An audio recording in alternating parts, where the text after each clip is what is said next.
how do I do this in the world, guys? How do I stop zipping my nutsack in the footy pajamas of my relationship? I'm gonna tell you about a woman whose heart is sunshine, whose body burned hot. I'm gonna tell you about a woman who's cold as tundra with some frozen eyes. I can tell by the way she moves. Welcome to the C-Note Show, everyone. Gentlemen that's watching this, this is where you have your daily men's work, your daily work toward the 3 forms of confidence. This is brought to you by our company, Great Men Move Mountains. And our theme of this week is how to be your own hero. You are here because maybe you're separated in the same house. Maybe she told you, I love you, but I'm not in love with you. Or you fear that the word divorce is coming and you don't want that to happen and you're holding on for dear life. Or maybe you're at the point now where you realize, yeah, holding on white knuckle grip is probably not the best idea. I should probably stop slamming my cock in the door of relationships. So I'm going to come on the C-Note Show with Cynthia and Jeff and learn, how do I do this in the world, guys? How do I stop zipping my nutsack in the footy pajamas of my relationship? That's why you're here.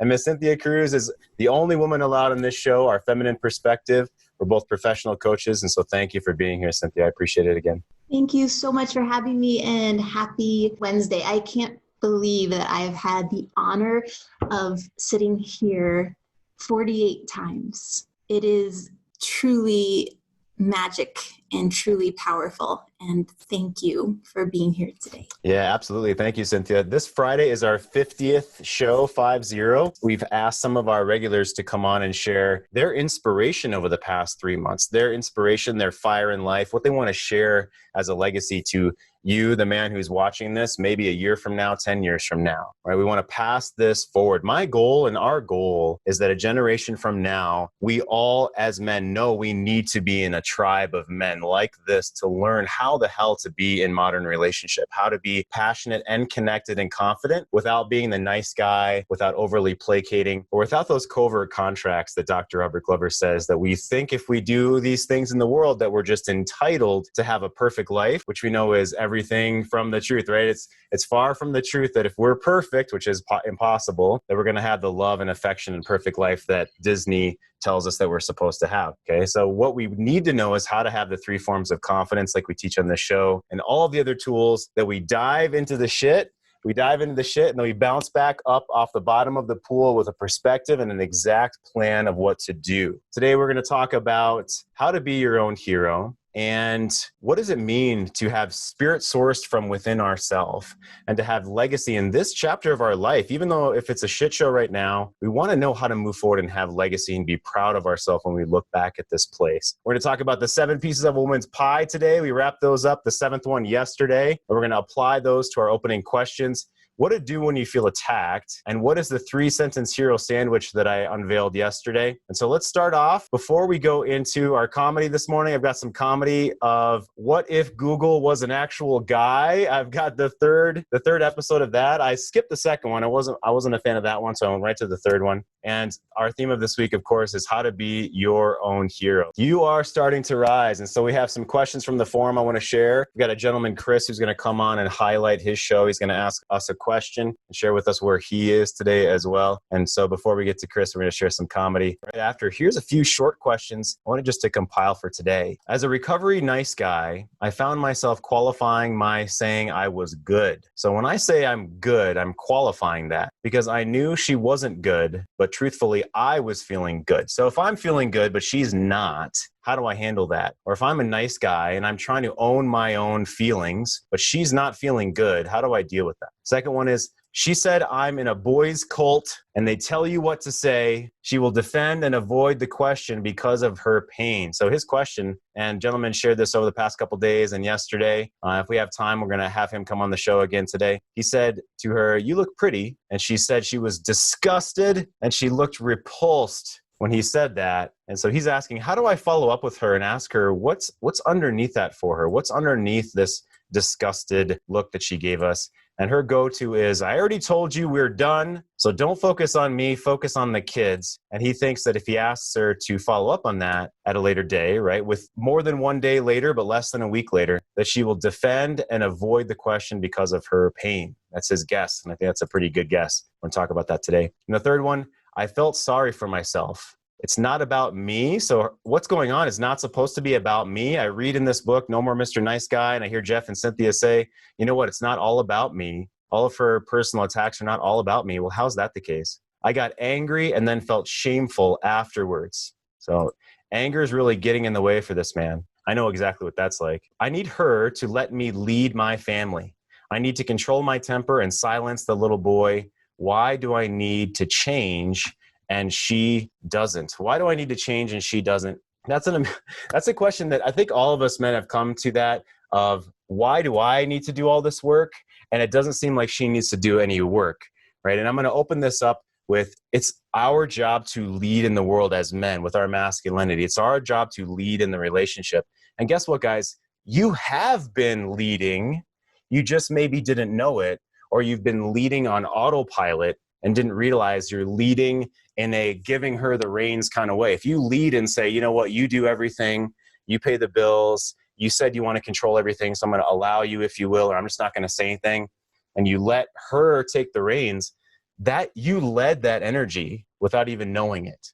And I'm speaking to myself here. I was a master of this. You know, I worked 60 hours a week, and basically she fell out of love with the guy who was a shell of a man when I came home, entitled, expecting life to just go like a Disney movie without me really having to continue to be on this journey.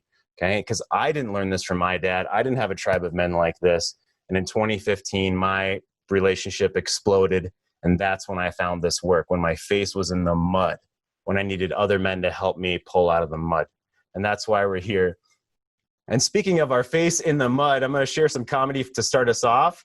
And then we're going to go over to our gentleman that will highlight his story today. This is from the channel College Humor. Here we go right now. Next! Next! Come on! What up, Google? Electric outlets look surprised. Why? Because Millipedes 10 times faster than centipedes? Baby powder made out of babies? you know that it's not. Well, hello there, young man. Big booty Puerto Rican goddess. Taxes have to pay, why? What is YOLO? Is that your kid's phone? Is YOLO a drug? Siri, how big is the Serengeti? Yeah, No problem. Show me pictures of spaghetti. No, that's not what she asked for. Your search for disappeared return no results. Vaccines cause autism. Well, I have 1 million results that say they don't, and 1 result that says they do. I knew it. Just because I have it doesn't mean it's true! 300-pound beautiful Indian princess. What's a surfboard? Do you mean surfboard? No, surfboard. Oh. Do dead people pay taxes? How do I get to the deep web? Follow me. Google? You're here. Google.com. That is me. Google.com website. Eh? Finally. How make people think you die? Sonic the Hedgehog pics. The old Sega video game? Safe search off. What have you done? How big is the Serengeti? More pictures of spaghetti. More pictures That's of not spaghetti. what she asked for! That is not what she asked for! Why do Asian Have small noses, wear face masks, have small eyes, have small penises. pandas have trouble mating in captivity? Jesus. It's not me, it's them. Where'd you buy a lifelike bearded mannequin? Sorry, I don't see spaghetti in your contacts. biggest, sexiest woman in all of Iraq? Difference between human body and a mannequin. Oh my God. Clear history. All right. Sugar Ray. Ironically cool yet? I'm sorry. Bummer. Big booty Puerto Rican goddess. Oh, man. Oh, man. If Google was a guy, apparently he's a very angry guy. He's very angry at the world out there of how just of how baseless and disgusting we all are when we're just typing things and we don't think anybody's going to see. Right? I have no idea. I mean, I'm totally pure. Cynthia, you're absolutely pure. 100% pure thoughts in the world, right, Cynthia? 150%.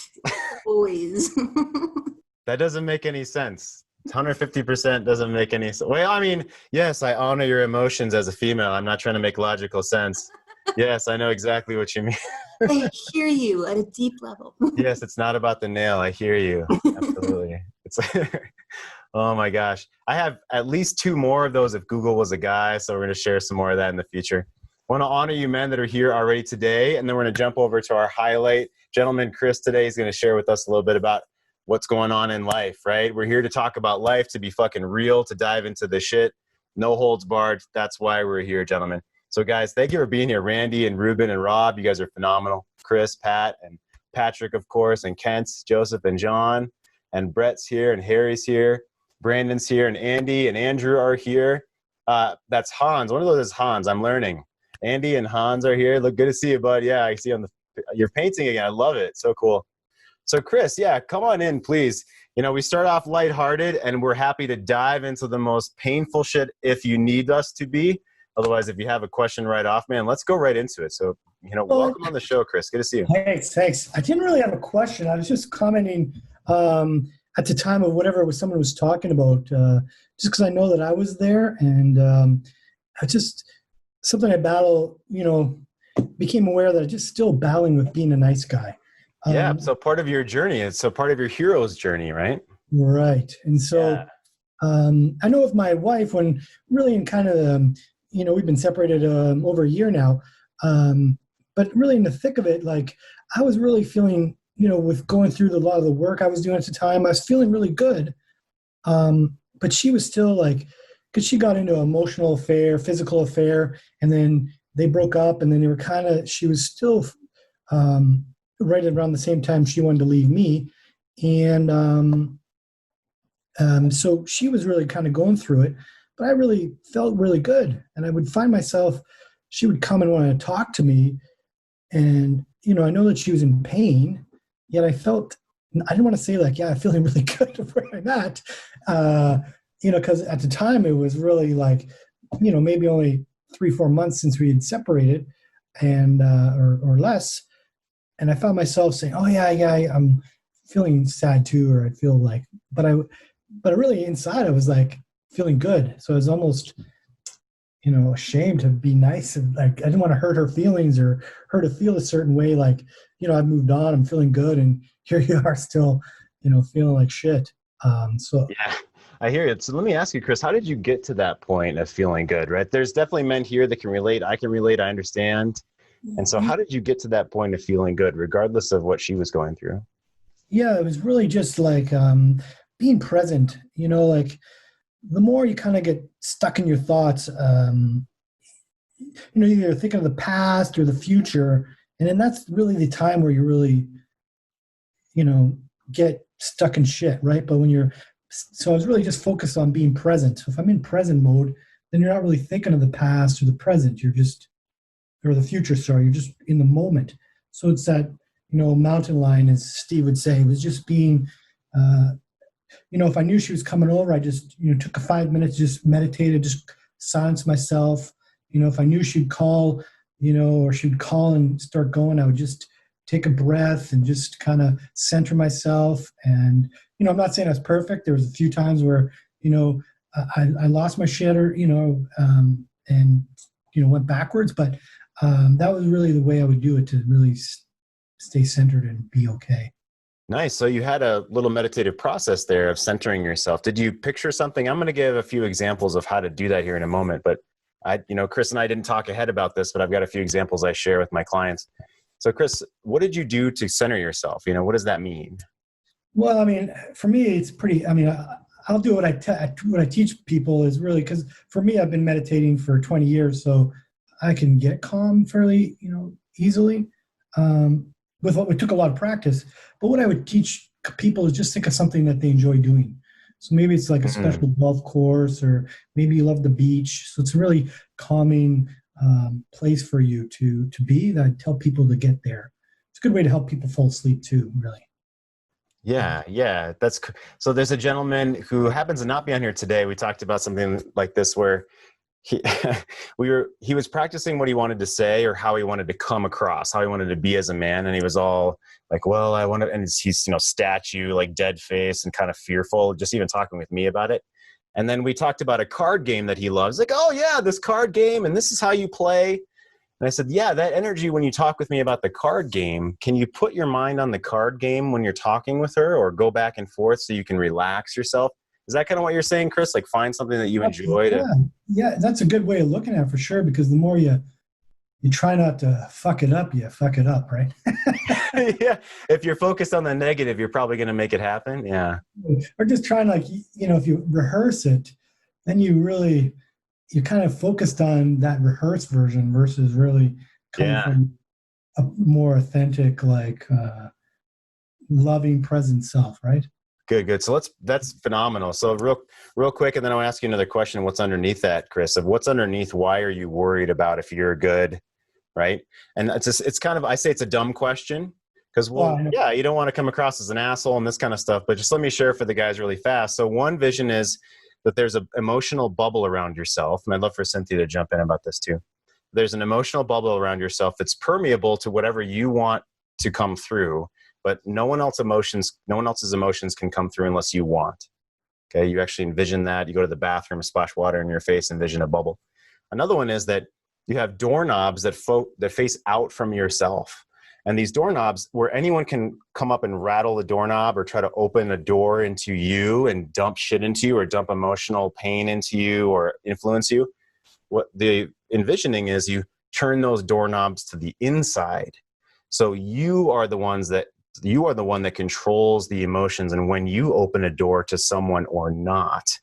So if they try to shoot stuff in, your doors are closed and you control the doorknobs, right? So Cynthia, I'd love for you to jump in and give Kris some feedback. And if you have an emotional exercise, a quick exercise of how to separate yourself or how not to be flooded as easily with her emotions or someone else's emotions. And then I want to ask Kris what's underneath his concern about that. Well, thank you, Kris, for sharing. And that was so helpful because Hans had a comment in the chat where he says, I see my wife grimace when the marriage counselor asks how we're doing, and I say I'm feeling good. So that certainly resonates with other gentlemen. And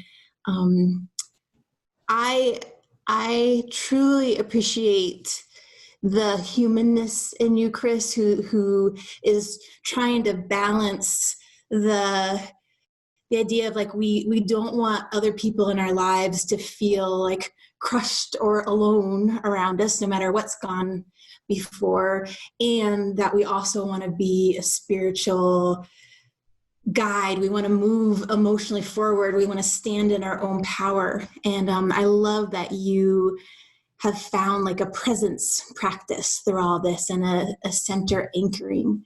And I would say that if for anyone, if it's hard, you notice like the woman in your life is struggling and you're feeling great, a way that you can handle some of the human energy that comes up is to, put an intention out there in your mind or even somewhere that you write down in a journal of the good things you want that person to experience in their life and the fulfillment you want them to have. So then if you're faced with the I'm in pain, and the feminine, like, why aren't you going to be with me in this pain? How can you leave me all alone in this? Your kingliness, your leadership from that incredible centered place that Kris talks about, Andy was talking about, you can also send out like a leadership energy there of like, what you intend for them in their life, and you seeing them as capable in that light, seeing them as 100% capable.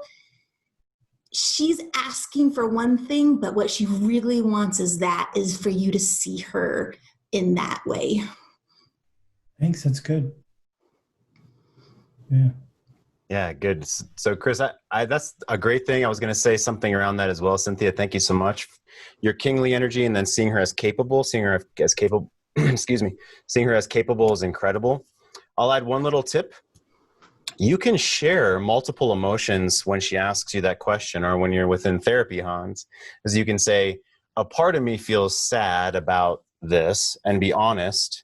Right? You're not making it up. You're being honest. A part of me is sad that we have space between us or that we're not connected like we both want to be. And a part of me is actually doing really well because I'm focusing on myself and I'm kicking ass in my own world, in my own way. Okay. So that way you're not leaving out the sad or the disconnected or the, let's say disappointed or the fear or the anger. Okay. And you're including the fact that you're feeling really good over here. Okay. So you don't have to just do one or the other. Now, I'm intentionally stacking. I say don't stack as a rule. Okay. But when she's asking and you're in front of the therapist, or if you want to say you feel good, but you feel that it would just shame her in a way, or she would like completely implode on herself, it's okay to mention about your own self the different pieces of how you're feeling. And that's why we do the boredom exercise. This is for you guys to get in touch for yourself. You don't tell her all about this. You don't run to mommy and like, hey, mommy, I'm feeling 8 different things today. That's not what this is. This is to you to access the different pieces of yourself, whether shame or defensiveness or anger or resentment or I'm not good enough, and to access different positive feelings. And these are personas. So the mountain lion is the ML, or what would Gene Simmons do is one of our regulars. Roger talks about Gene Simmons, or what would Fonzie do? So this is to access a higher version of yourself so you can step back and be the observer. And Fonzie, for instance, quote unquote, can tell you what Fonzie might do here, not be the butthurt little boy, right? Or not be the placating nice guy Kris and say, oh yeah, I'm really not feeling. By the way, she's not buying that either. That's something that was posted. Brett actually said that, and he has a different context I'll share with in a second. But so Kris, if you're like, oh yeah, I'm kind of feeling sad, and the woman feels like that's not fully the truth. This is weird. Do you ever get that, Kris, where she doesn't really buy what you're saying? Oh yeah, for sure. I can see, like, especially more present now, like, having done the work that, that was part of even an issue, with my stepdaughter when we were together. It was just like, externally, I was trying to be a better stepfather, but internally, I still felt she was lazy and didn't do anything. As much as I was still outwardly trying to help out and do things and, make her life easier. I mean, in my mind, or I was feeling that she's still lazy. Mm-hmm. Yeah, I hear what you're saying. And as you said, Kris, and as Cynthia said, that we say these things without an attachment. We're not trying to have her fix them for us. We're not trying to win brownie points. Yeah. So Kris, what's your current situation, if you don't mind sharing? Separated. My wife and I are separated. We have a daughter, 7-year-old, and we share custody 50-50. So yeah. Gotcha. What do you want from the next chapter, this chapter into kind of the next chapter of life right now? What do you want? With what? With yourself and with yourself and your marriage and in your life. Yeah. Yeah. I mean, I'm still hopeful. It's still something I question now. Like, I'm hopeful that, I like to, using that kingly energy. I mean, I'd like to see my wife be more open, and see if there's something that we can, grow into marriage 2.0, as Steve would say it. But I'm okay if that doesn't happen. I'm just working on dating myself now and doing the work and reading a lot. I know I don't always contribute. That's something around some of the nice guy that I have, I realize. But yeah, so it's really that. And, in the marriage, I was really confident and, had goals, and then I got married, and I just, I just became that shell of the man you talk about. And I became very resentful and angry and about myself. And I used that, I know that my stepdaughter and my wife probably felt that because I was being too much of a nice guy. And so even when I thought my stepdaughter was lazy, it was just me resentful that, I had to do all these things that I felt that she's capable of doing herself. But I didn't, I was trying to please my wife to do these things so I can win brownie points or, be in her good graces. And, obviously that never worked. But really once I stepped back and I realized it was more just me, I was more angry and resentful for where I was at, my business had, my business was going good and, things happened and, it didn't help with what's going on in my marriage. And, it was like I was blaming and resentful for everyone else because it was taking me driving my daughter here or stepdaughter here, or my wife, doing things for my wife was, myself, my business was hurting from it, and inwardly I was resentful for that. So yeah, Kris, such amazing awareness, dude. Like phenomenal awareness. So cool. So how are you setting boundaries around these things? How are you having, as John Gottman would say, Dr. John Gottman would say, a soft startup when you bring up boundary conversations? How are you doing that with your separated spouse right now? Boundaries are on what? I mean, like, I know I have boundaries. I just feel like part of the reason why I got that Not Nice book was I just feel like my boundaries are strong as I still feel like I got to be nice, right? So being nice seems to override boundaries. So I'm really focused on working on being nice, not being nice, I guess would be the idea. So what do you want to be? What words would you put on it? Be more confident in my choices, my decisions, and myself. Confidence. Okay. Do you have one right now? I have this feeling that, do you have one right now that you're contemplating that a question I ask clients, Kris, is what's something that you have not yet stood up for yourself that you either upset about or you know that you should? What's a boundary that's been crossed that you have not yet stood up for yourself about? Maybe respect. But then I look at that and some of it, not necessarily even with my because I could see a little bit with my friends too, but I don't know, maybe it's just me overanalyzing it. I don't know. So respect how? Give us a little bit more of a story. Yeah, so like, for example, what bothered me just maybe recently that comes to mind would be, I texted some friends about some plans on the weekend on Monday. Because we're in lockdown, things are finally opening.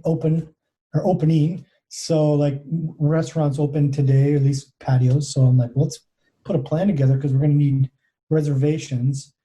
And so I said, let's go golfing and we'll go hit a patio. And one guy doesn't respond text message. He didn't answer my text message. So I feel a little disrespected. Okay, so so I love that. I honor that. So I want to go into something. I didn't know you were going to say that. So I brought up the word disrespect with Tim Wade, who is another coach. He works together with Steve Horseman in different capacities. Which, by the way, I have no connection to this. Steve Horseman did realize that the ranch retreat that he does with Tim Wade is opening in October. So up the road, Steve Horseman lives about an hour and a half away from me. And like 10 minutes away is the Sylvandale Ranch, where he and Tim Wade do the ranch retreat. And that is open in October. They are going to open up for that. So if you want to check that out, of course, we're a tribe here. I'm a tribe here with Steve Horseman and the other professional coaches. So if you want to check that out, I am going to have another advanced gun retreat with Dennis Collins as well. We haven't announced that yet. So my point is, though, I want to share this with you, Kris. So Tim Wade and I go at it, which is good in a good way. And he said, you know what, Jeff? Disrespect is not a feeling. Feeling disrespected is not a feeling. So let me share this feeling wheel, Kris. And so the center feelings there are the big ones, right? Sad, mad, scared. Yeah. So if you look at this feeling wheel and you find something that's close to disrespected, but it's actually on this wheel, what would you say that you felt from this wheel when this friend of yours didn't respond? Well, the one that showed up as inferior that popped out to me. So I'll go. Like he feels like he's over you in some way, and you feel inferior. I feel inferior. Right. Anything else? No, that's it. Stupid, but I don't know. That popped out, but I don't feel stupid. I don't know. Maybe I think he's stupid. Yeah. You're an honest guy, dude. I love it. I have a feeling you're good at poker too, because you could probably bullshit people real good. Yeah, I love it. So inferior. So was that coaching question? Was that surprising for you that the word inferior? No, I think that. I probably wouldn't use that word, but yeah, I could feel that way. I guess. Yeah, that's a good. Different way I'd look at it. Yeah. So do you feel like you're, begging this man to go out with you? Do you feel like you lose something if he doesn't get back with you? No, it's probably not in that situation. I probably might feel inferior like in other situations. Yeah, I don't know how that I would apply that to that situation. Inferior. Yeah, because I mean, there was another guy. Maybe I'm not as good of a friend. Coming maybe back to being nice. He likes me more. So yeah, maybe he's talking to the other guy. I don't know. I don't know. Yeah, the logic there, but. Good. So I'm gonna press pause in a second here, Kris. So this is some of your homework. Now, what I'm feeling, and I'd love Cynthia's feedback, is I'm feeling that inferior word is permeating from other things. And that's you've said that as well, like the not nice book, and I'm being overly nice, and maybe you have an overriding feeling of just what your go-to fallback. I don't feel very good about myself might have roots in feeling inferior. We all have a general way we act when we're feeling good. We have kind of a starting gate to how we act when we're feeling good. You guys see mine. You see mine on the show all the time, right? I love doing this. And then we have a fallback bad pattern of when we're not feeling good, or when we're feeling disrespected or bad or shitty, or hangry, that kind of stuff. We generally have a go-to that way. So that's some homework for you, Kris. Okay. Yeah, for sure. Yeah. Thank you. Yeah, you're welcome. So Cynthia, do you have something else that you wanted to add for Kris? And I want to get back to our opening questions about this is a cult. And she said she was disgusted when I tried saying something nice to her. I want to get over to those soon. And I saw that Rueben had his hand raised, and now you put it down, but we'll come back to you, Rueben, if you want. Okay. So Cynthia, what's some other feedback maybe for Kris, and then we'll move forward. Well, Kris, thank you so much for sharing that. And I really appreciate your honesty with, just those, like, I can totally resonate with trying to feel out the different, what were they thinking, and are they thinking about this about me, and trying to feel the hierarchy of the energy. And it sucks to feel like I'm in a lower end of the totem pole. And something that I was craving as you were talking is I felt this incredible, like, warmth from you and centeredness from you. And I was also craving for you to like put your stake in the sand and be like, you know what? I am not okay with this. This is not what I want out of friendship. Like, I am going toward this kind of relationship in my life with another man. So I don't know if that resonates with you at all, but I was kind of like waiting for what is it that he really, really, really wants and is like kind of balls to the walls about. So.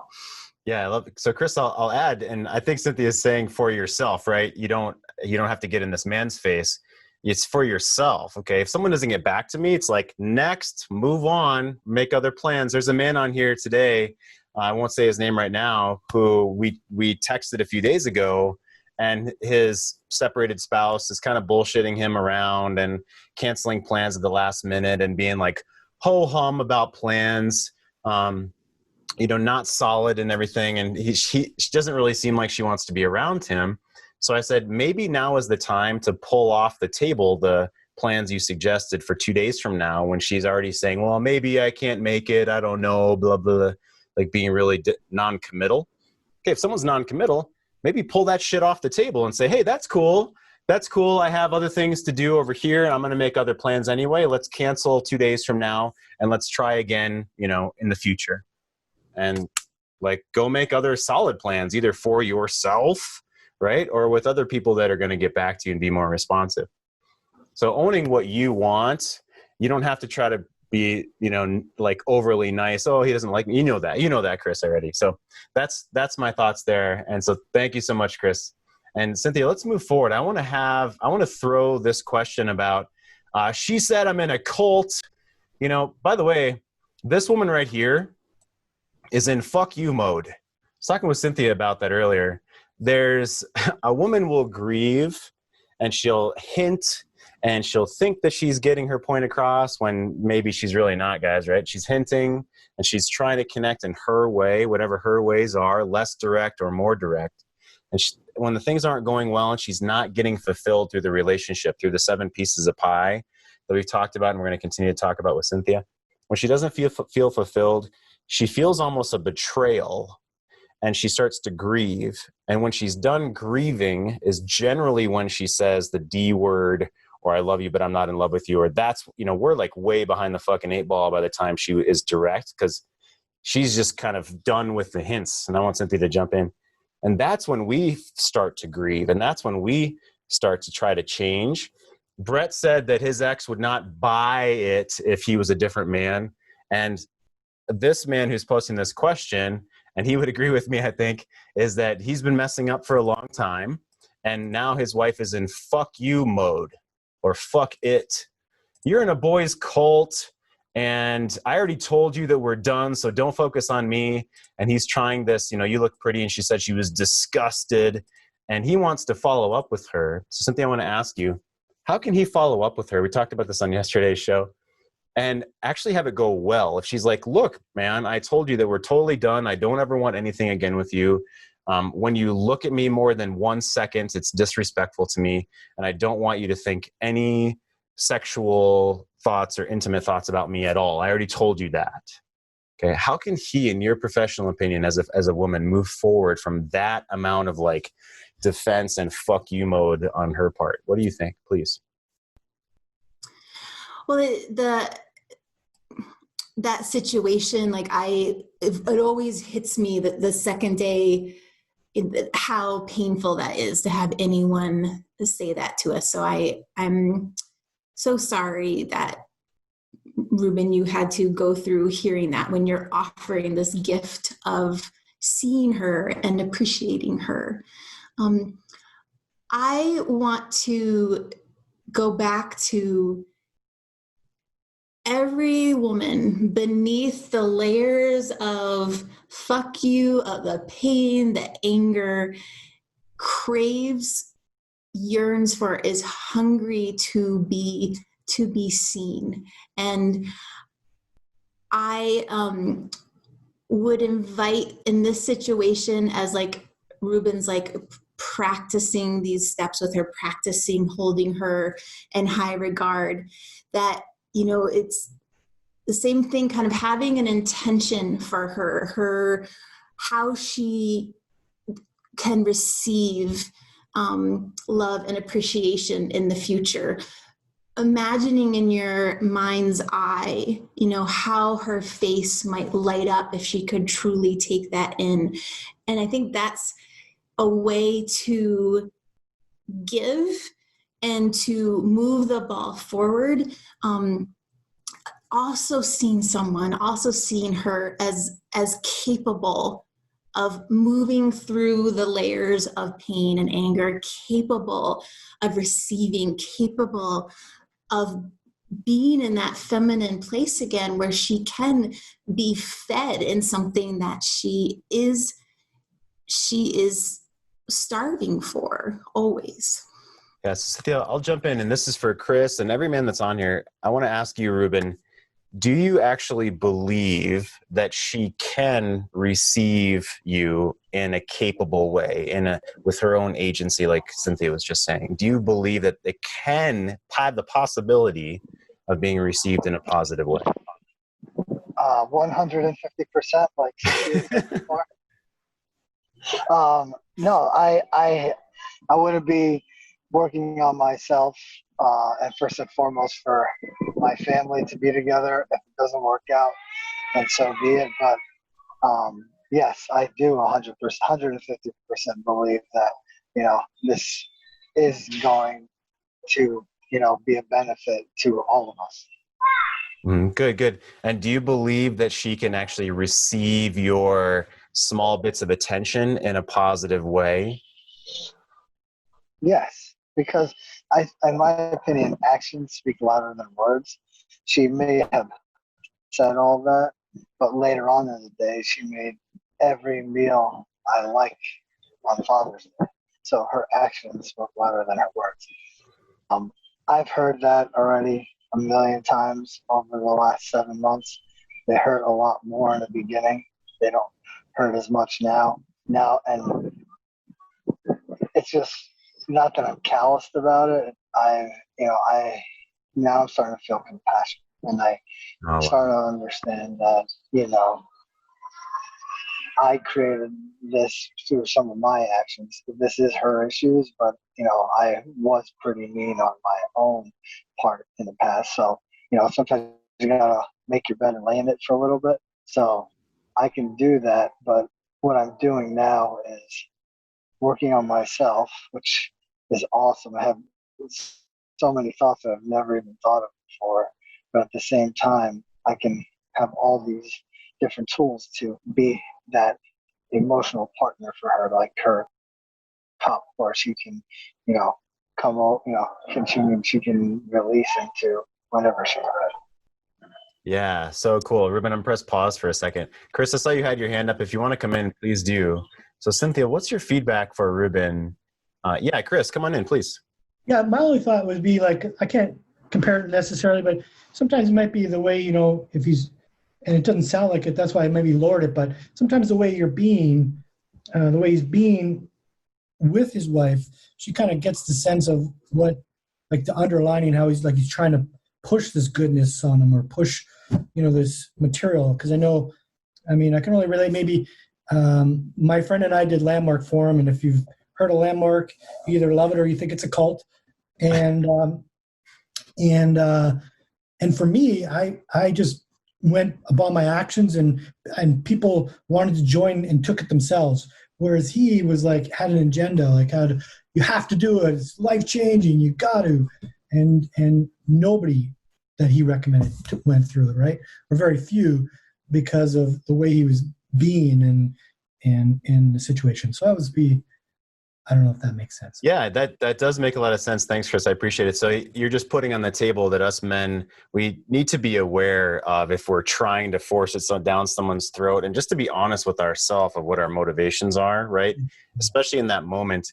So thanks, Kris. I'm going to press pause on you. And so Cynthia, if you don't mute yourself, I jumped over to the pie, your pie pieces, the 7 pieces of a woman's pie in relationship, what she wants to feel. And you said the word seen, that every woman wants to be seen, right? And so how would you bounce Rueben's situation off of the 7 pieces of pie? What do you think is the number one thing that he needs to be compassionate for? With what we know, or please ask him a question. With what we know, what's the number one thing that we need to be compassionate for?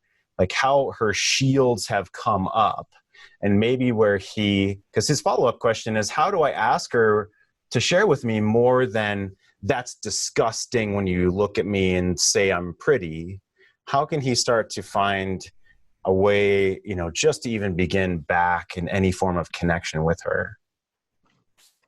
Thank you, Jeff. And I wanted to say too that there was some comments in the chat about, all of this is what's our intention? What is our motivation? And that carries so much energy and weight with it.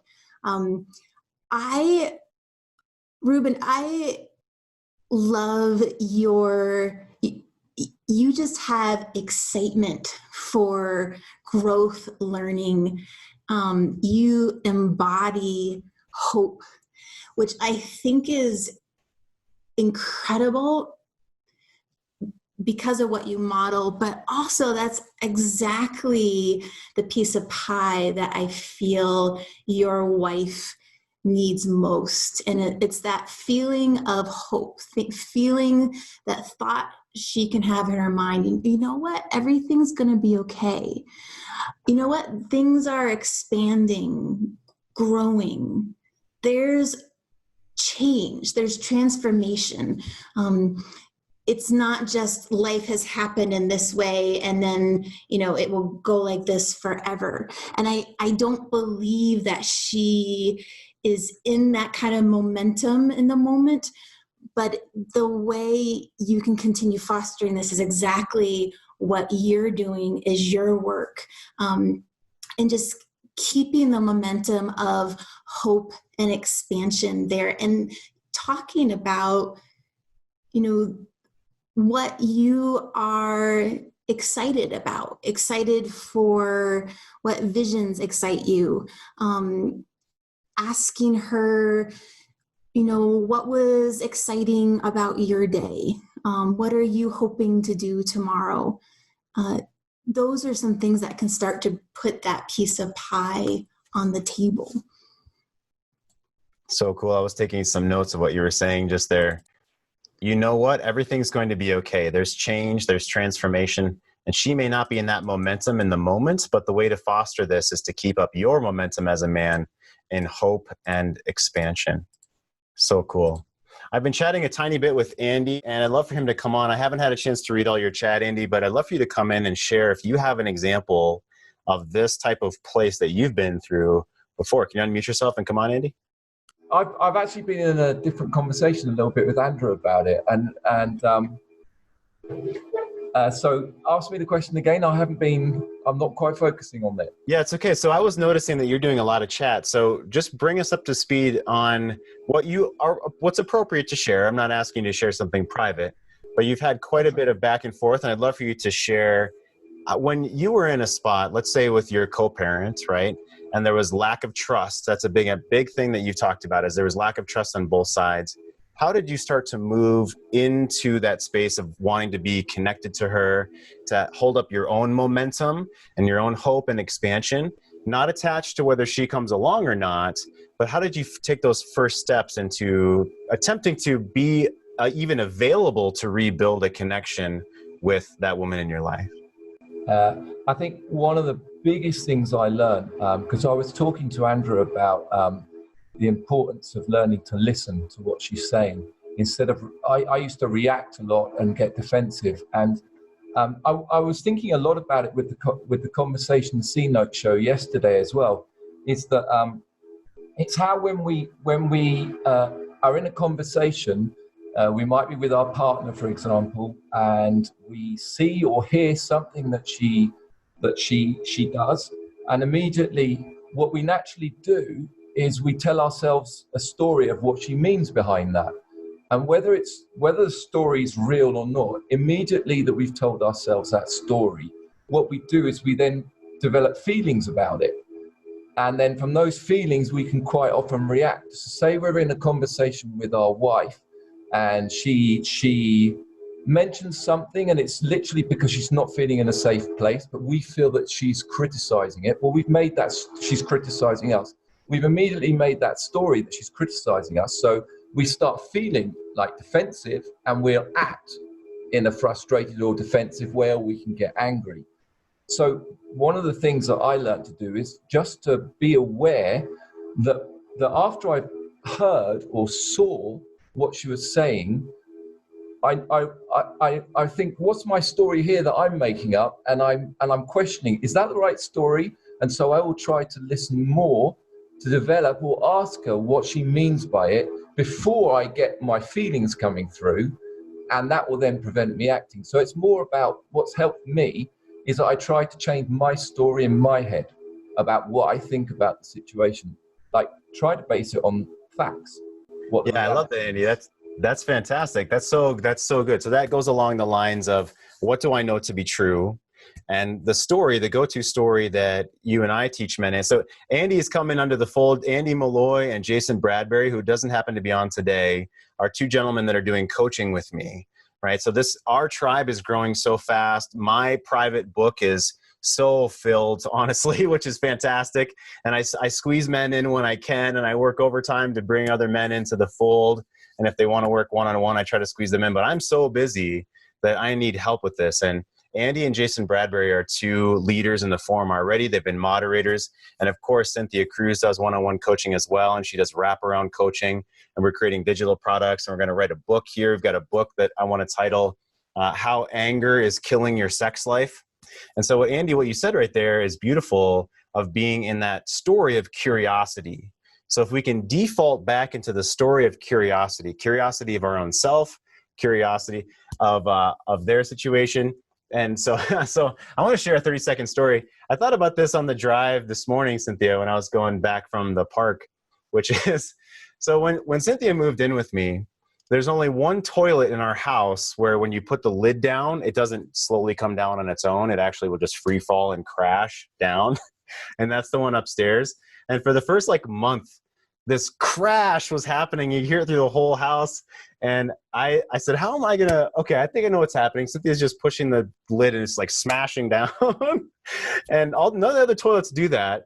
And so I went to her and I was in a place of curiosity. And I said, how can I come across where I'm not like a dick? I'm not trying to be controlling and like, you have to put the toilet seat down softly or whatever. I'm like, this isn't a big deal, but it's bothering me and it's crashing through the whole house. So how do I bring this up? And I said to myself, what if I'm really curious? What if there's a reason that she's doing that? And I asked her, and I actually asked her, I said, hey, I've been thinking about something, right? And this is kind of silly, but I want to ask you, is there a reason that, that we need to let the toilet seat crash down? Like, do you not want to touch it? Do we need to have like wipes in there or something that we can use? So unmute yourself. So Andy, it's like that. It's like, okay, how can I stay curious and not assume that she's being, disrespectful, right, Kris? So Cynthia, come on in and be be vulnerable with us about the toilet seat, would you please? We were kind to say it was just for the first month because I think it took me a good 6 months to get that figured out. It's not that I didn't want to touch the toilet seat. It was not like getting out passive aggressive anger. Fuck this guy. Bam. Yeah. Okay. Good. Yeah. It was just on a kinesthetic level, like, and a diffuse awareness level. It just hadn't become part of my muscle memory, if that seems silly. So I just wouldn't be thinking about it. And sure. Yeah. And didn't notice the giant crash either. That's fine. What? Well, yeah, or didn't know that it reverberated through the house. So yeah, no, gotcha. So that's the first time I brought that up since then. It's been a couple of years at least since I brought that up. That's funny. So Rueben, I got to press pause on anybody. We're running out of time for today. Andy, I want to share a quick video that relates directly to what we're talking about. And it's about triangulation. It's less than 2 minutes long. And what you're talking about, Andy, is triangulating a story in our mind between her, what she's saying, and our own self. We triangulate a story, and that story informs the relationship. So let me share this really fast, and then we'll get toward the end of our show today. I definitely have a bonus clip for after the show again, like usual. So I'm going to share this one right now about triangulation and how to break that cycle. Kill your parents. Number 5, triangulation. Aside from differentiation, this is his other famous concept. Bowen believed that when two people experience relational tension, they tend to pull in a third party to dissipate that tension. Here are some examples of triangles. A conflictual married couple focuses on a child to avoid their marital conflict. Two people meet for the first time, and to alleviate their nervousness, they talk about the weather or about sports. A wife complains to her therapist about her husband. During a marital conflict, a child misbehaves to distract the parents from their fighting. A married couple has lost faith in their ability to communicate, so they watch a lot of TV. In this example, the TV is a triangulated third party. As an example from Star Wars, Anakin Skywalker complains to Emperor Palpatine about the Jedi Council. Another example from Star Wars, when Princess Leia argues with Han Solo, she kisses Luke Skywalker. These are all examples of triangles. Bowen believed that particular triangles become fixed over time in families and act predictably to alleviate stress and anxiety. I like to delineate between what I might call dysfunctional triangles and functional triangles. A dysfunctional triangle is one that perpetuates the problem, and a functional triangle helps resolve the problem. Bowen believed that the triangle between you and your parents is the most important triangle in your life, and that this triangle determines the interactional patterns for your future relationships. You can detriangulate from a dysfunctional triangle by being as differentiated as possible when engaged with the triangle, by being as calm and cool as possible, by not taking sides, by not becoming emotionally reactive. Or you can make it a functional triangle by helping the dyad to resolve their problem. So what do Bowenian therapists do? In a nutshell, I'll pause right there. So the triangulation of story of our old patterns happens, and we may not even be aware of it. Okay, if we feel like we're, inferior, to use a word that was earlier in the show, we're going to find ways to triangulate that story until we work through our shit to fix that, meaning we can stay detached. We can stay the observer of our ego. We can differentiate ourselves from worrying about their judgment of us. And how to do that is what we teach on the show, the 3 forms of confidence. Yeah, all that kick-ass stuff.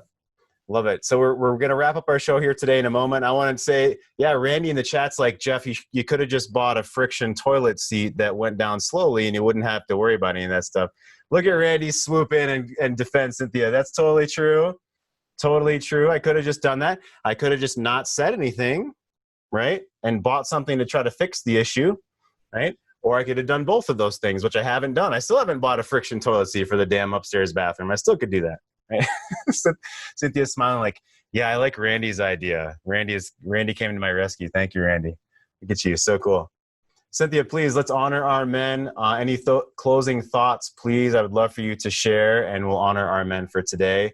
And I've got a 2-minute clip about the hero's journey that we're going to be asking you gentlemen here who are regulars and want to share what's inspired you over the last 3 months. What kind of legacy do you want to have in this chapter of your life? And what have been key learnings for you in these last 3 months? We'd love for you to share that on Friday on our 50th show. So thank you, Cynthia. Come on, please, and honor our men. Thank you. Thank you for being here on this Wednesday. And I really appreciate, Hans, what you were sharing in the chat. And Andy and Kris, thank you for your story. And again, your modeling of centeredness and groundedness and how one practices that. I truly appreciate that. Rueben, thank you for your vulnerability and honesty. And I think, yes, Randy, I will come to you from now on when I need to solve issues like banging things, which happen often. Thank you so much. I'm honored to be here every day, and every day gets better and better in this tribe. So thank you. And I look forward to seeing you tomorrow and Friday. Yeah, I love you, gentlemen. You guys are fantastic. Again, Rob, Rueben, Randy, Pat, Patrick, Kris, Joseph, Kent, and Ian, and John, and Brett, and Harry, and Hans, and Andy, and Brandon. You guys are phenomenal, and thank you so much, Cynthia. This has been the C-Note Show, brought to you by Great Men Move Mountains and greatmenmovemountains.com. If you're not yet a part of our free private Facebook group, go to greatmenmovemountains.com/Facebook and punch in your information, and we'll personally invite you in. No BS, no strings attached. It's a group of 118 men that have all been privately invited in. Love you guys so much. I'm going to share 2 minutes. It's a 2-minute video on the hero's journey that's super cool that Cynthia found this morning. So, what is the hero's journey? Think of it as a cycle. The journey begins and ends in the hero's ordinary world, but the quest passes through an unfamiliar, special world. Along the way, there are some key events. Think about your favorite book or movie. Does it follow this pattern? Status quo, that's where we start. 1 o'clock, call to adventure. The hero receives a mysterious message, an invitation, a challenge. 2 o'clock, assistance. The hero needs some help, probably from someone older, wiser. 3 o'clock, departure. The hero crosses the threshold from his normal, safe home and enters the special world and adventure. We're not in Kansas anymore. 4 o'clock, trials. Being a hero is hard work. Our hero solves a riddle, slays a monster, escapes from a trap. 5 o'clock, approach. It's time to face the biggest ordeal, the hero's worst fear. 6 o'clock, crisis. This is the hero's darkest hour. He faces death and possibly even dies, only to be reborn. 7 o'clock, treasure. As a result, the hero claims some treasure, special recognition, or power. 8 o'clock, result. This can vary between stories. Do the monsters bow down before the hero, or do they chase him as he flees from the special world? 9 o'clock, return. After all that adventure, the hero returns to his ordinary world. 10 o'clock, new life. This quest has changed the hero. He has outgrown his old life.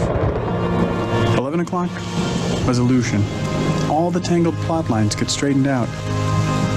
12 o'clock, status quo, but upgraded to a new level. Nothing is quite the same once you're a hero. Many popular books and movies. Phenomenal. So what stage of the journey are you in? It's not about being at the end.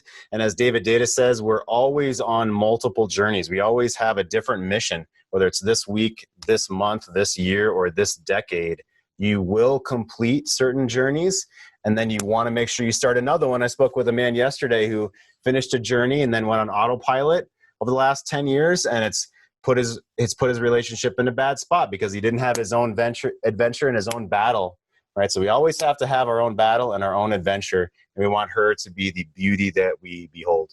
Love you guys so much. Awesome work in the chat today, guys. You guys are phenomenal. We'll talk more tomorrow about toilet seats. Have a great rest of your Wednesday, guys. See you tomorrow at 11 a.m. Mountain. Ciao. I'ma tell you about a woman who's cold as tundra with some frozen eyes. I can tell by the way she moves that she cares and it's lovely.